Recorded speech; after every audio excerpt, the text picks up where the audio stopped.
finished these two briefcases I was working on for a lawyer that ordered two of them at the same time.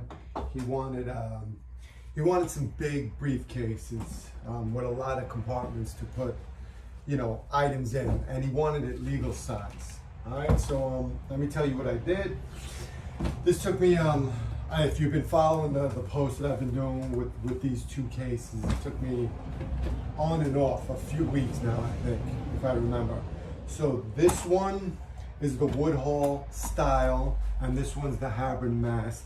They are definitely both expanded out this way, and for the Woodhall out this way. The normal size briefcase that I make, the majority of them are 16 by 12 by 4 inch with a double inch, you know, two inch gussets. This is the normal size.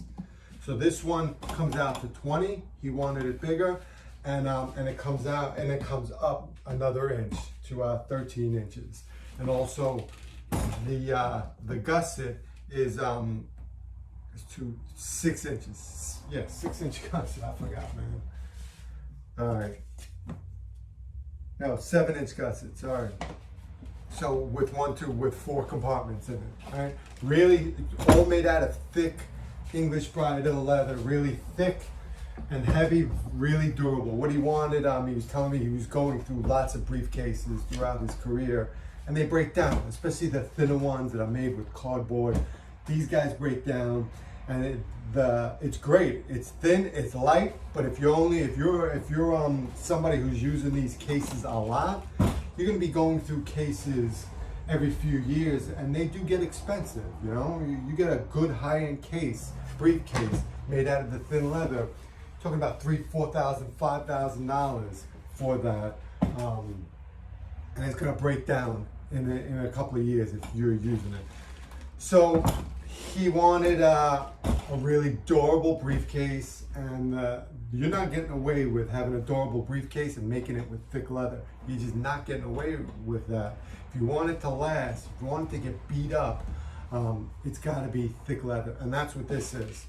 This is, excuse me, this is English Bridle leather, the whole briefcase. This is like a whole half of a side, just the bend without the belly. That's pretty much what this one case does, half of the animal. And you're talking about 10 pounds almost. I weighed it on another video. You're gonna have 10 pounds empty. That's a big briefcase.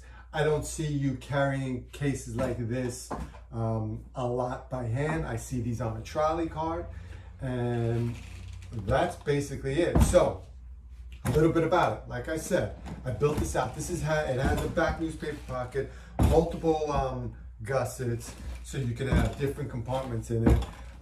All hand stitched, of course. This is UK traditional English Bridle leather. You got my Marcellino latches on here. I've been making these latches forever. I started making them for lawyers a long time ago when they didn't want the buckle. I learned that something like this for a lawyer is very valuable because he wants to get in and out the bag. That's the whole thing. And you want it to be durable, and you want it to be easy. So also another first that I've been doing is that I did is put this style, this clock lock, Hampton clock lock on these thick bridle leather briefcases. I was the first to do something like that a long time ago. So you have the double Marcellino latches, the Hampton clock lock in solid brass. It's Italian made, handmade, beautiful.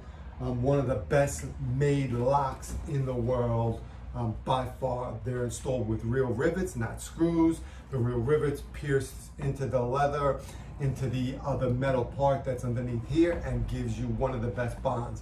I always say, if you want the most durable lock, you're gonna go with a buckle or a latch, and the next runner-up would be a solid brass, well-built lock with rivets in it. So this is a pivot briefcase. The pivot bar comes off if you ever needed it. I don't know why you would need it, but the reason why I made it this style, so it opens up wide. It doesn't open up and it just sticks like right here. It comes wide so you can get in and out of your things really easy. You're a lawyer, you're putting your stuff, computer, your paperwork in here, you got it all. When I originally made this style of briefcase, I made it for a doctor that wanted a briefcase that he could keep right by his desk, and he could just go in and out of it. So that's what this is for. But I put a handle on it so you can theoretically carry it around, put it on a trolley car, and even just carry it around in your hand. If you're gonna put another 10 pounds in it, you're talking about 20 pounds tops on this briefcase. So here are your compartments. And that's it, back newspaper pocket. It's got a bar underneath to keep it nice and structured. And that's about it for this. He wanted this really big, he got that. I also made him a Habermas style with a single latch with a shoulder strap. And this, I'm assuming he's gonna be carrying. This is much more manageable briefcase. This too has a 6-inch gusset, triple 2-inch compartments, back newspaper pocket made out of thick leather. I would say this is maybe about 6 pounds. More manageable. There's a shoulder strap so you can carry it around your shoulder. And I see this is the style that I've been making a lot. Maybe not triple gussets, usually double gussets. Because like I said, even 6 pounds, the briefcase gets heavy. You can carry so much on your arm throughout the day. So this is not a pivot flap. This is the type of flap that I normally make. As you can see, it opens like this. You can bend it all the way down. Once the leather softens, you can bend it. I don't like to do it because you'll get a crease right here. So I like to keep them like this.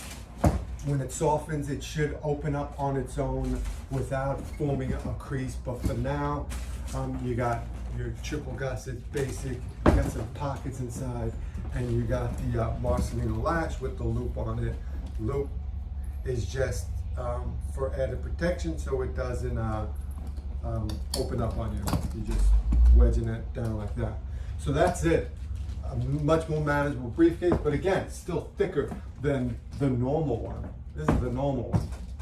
4 inches, 6 inches. All right, so that's what I was working on. I'm gonna pack these guys.